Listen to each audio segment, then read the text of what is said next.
Welcome to the lecture series in Signals and Systems.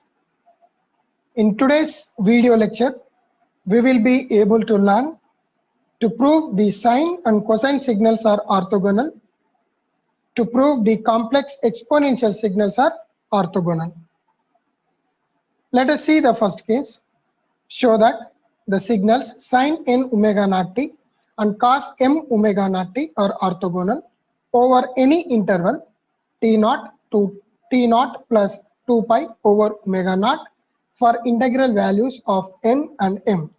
So here, to prove the orthogonality between any two functions, by taking the limits t1 to t2 should be always equal to 0, right? So the formula to prove any two signals or functions are orthogonal, the integration from t1 to t2 of f1 of t and f2 of t dt should be given as 0, right? If that integration over t1 to t2 is 0, then we can say those two functions or signals are orthogonal. So here, let us consider f1 of t as sine n omega naught t and f2 of t as cos m omega naught t. And now the limit t1 is t naught as mentioned here, and t2 we can take as t naught plus 2 pi over omega naught. Now the integration, we are taking I from t naught to t naught plus 2 pi over omega naught. The function f1 of t is sine n omega naught t, and the function f2 of t is cos m omega naught t dt. So its value should be 0. If we get that value 0, then those two signals are orthogonal. Let us try to evaluate this integration and we see whether we are getting 0 or not, right? Now here, by looking at these two terms, right, these are looking like sine A cos B. So we have from the trigonometry the formula as it is given as sine A plus B plus sine A minus B over 2, right? So now we can write this function in that formula. So it is t naught to t naught plus 2 pi over omega naught. Then it is sine n plus m omega naught t plus sine n minus m omega naught t dt. Let us evaluate this function. So here again I am writing the integral equals to t naught to t naught plus 2 pi over omega naught sine n plus m omega naught t plus sine n minus m omega naught t dt, right? And it takes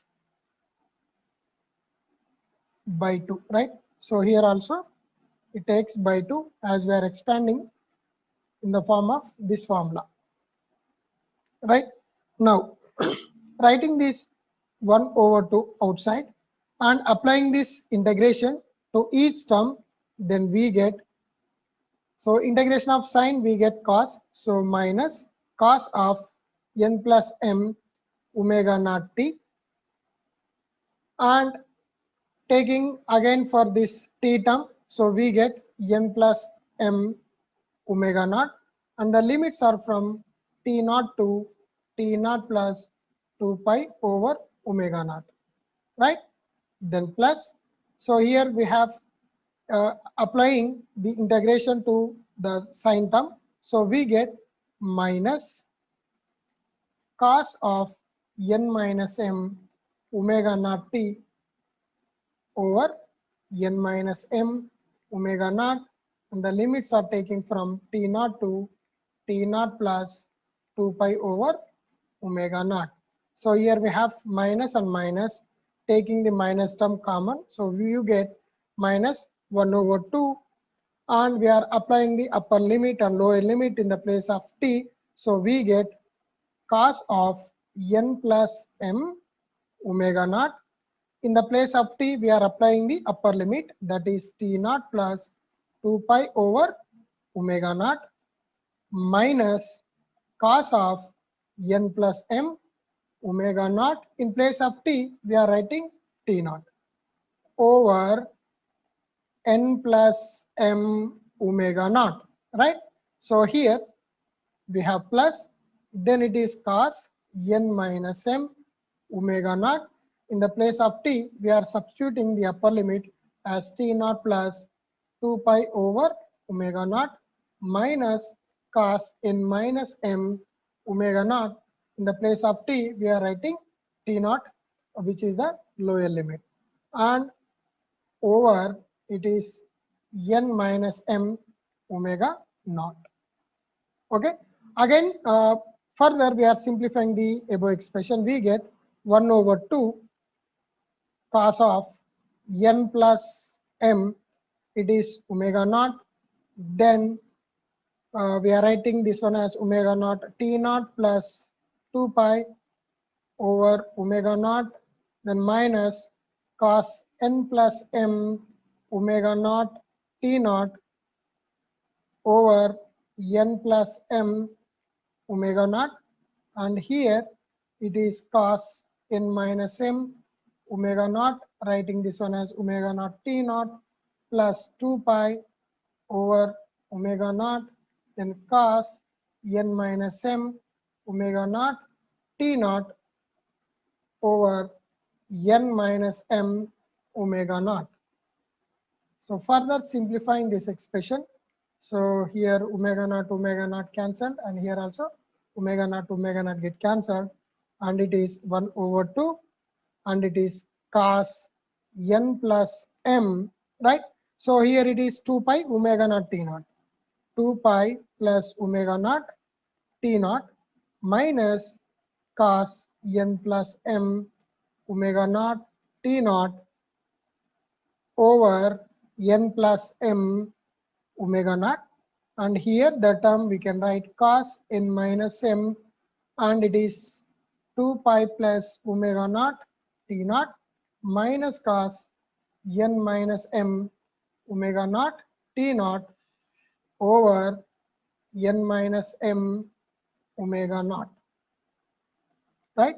As we know that since cos 2 pi plus theta can be written as cos theta, and sine 2 pi plus theta can be written as sine theta.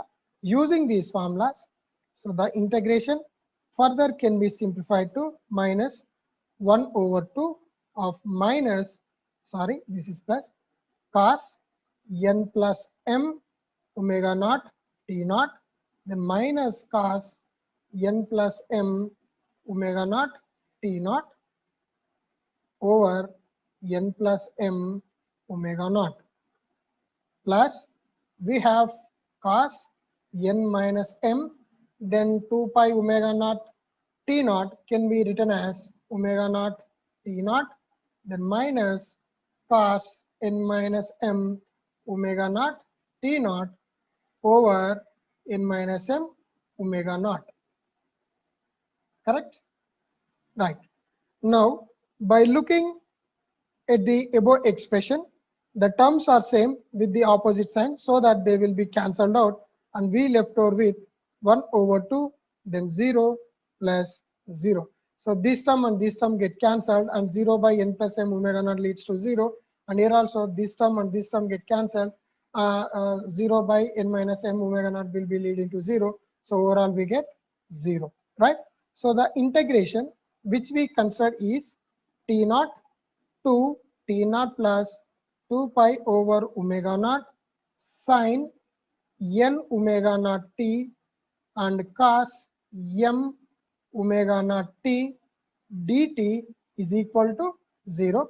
As per the definition, these two functions integration over the limits t naught to t naught plus 2 pi over omega naught is 0, so that these two functions are orthogonal. So therefore, the functions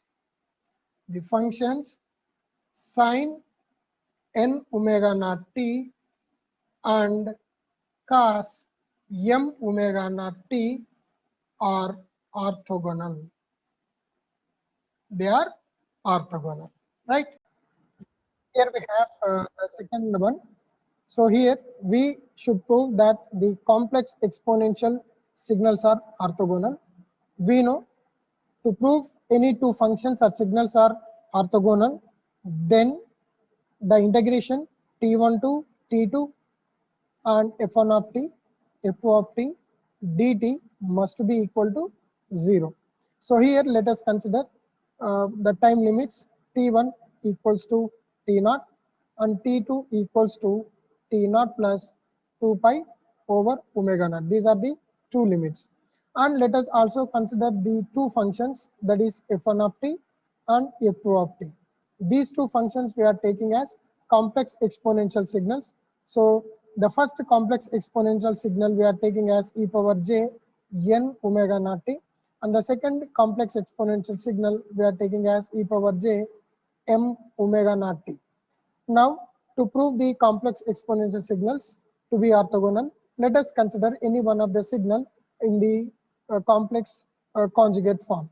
So here, let us consider the f2 of t signal as the complex conjugate exponential signal, so that we are indicating that with the star. So here we get as e power j m omega naught t. Now, let us consider this entire integration as I, and we are going to make the value for this integration is 0, so that it indicates that the taken complex exponential signals are orthogonal. So here the integration is taken from t0 to t0 plus 2 pi over omega naught, then e power jn omega naught t into e power minus j m omega naught t dt. Further, we are simplifying this expression so that we get integration t naught to t naught plus 2 pi over omega naught t e power j n minus m omega naught t dt. If we take the integration of e power x, then it will be looking like this. So here it is integration t naught to t naught plus 2 pi over omega naught of e power j n minus m omega naught t dt. So here we get e power j n minus m omega naught t over j n minus m omega naught, and the limits are from t naught to t naught plus 2 pi over omega naught, right? Let us substitute the limits in the given expression. So we get e power j n minus m omega naught. In place of t, we are substituting the upper limit, that is t naught plus 2 pi over omega naught, minus e power j n minus m omega naught. Again, instead of t, we are substituting the lower limit t naught over j n minus m omega naught. So here, further simplifying this expression, we get e power j n minus m, and it is omega naught. So omega naught t naught plus 2 pi over omega naught minus e power j n minus m omega naught t naught over j n minus m omega naught. So here this omega naught and omega naught get cancelled, and it will be given as e power j n minus m 2 pi plus omega naught t naught minus e power j n minus m omega naught t naught over j n minus m omega naught, right? Now, further simplifying that expression, we have e power j n minus m omega naught t naught into e power j n minus m, and it is 2 pi, minus e power j n minus m omega naught t naught over j n minus m omega naught. Since we know that e power j n minus m 2 pi can be written as cos n minus m 2 pi plus j sin n minus m 2 pi, which can be equated to 1. So which results as 1. So here substituting that one, e power j n minus m omega naught t naught into 1 minus e power j n minus m omega naught t naught over j n minus m omega naught. So here this particular term and this particular term both are same, but they are having opposite signs, so they will be getting cancelled, and we left over with 0 by j n minus m omega naught, which will be equated to 0. So we proved that the integration, that is I equal to 0, which is nothing but t naught to t naught plus 2 pi over omega naught, the two exponential functions, which is given as e power j n omega naught t and e power minus j m omega naught t dt equal to 0, which shows that these complex exponential signals are orthogonal to each other. Hope you understood how to prove the orthogonality between the sinusoidal signals as well as the complex exponential signals. Thanks for watching.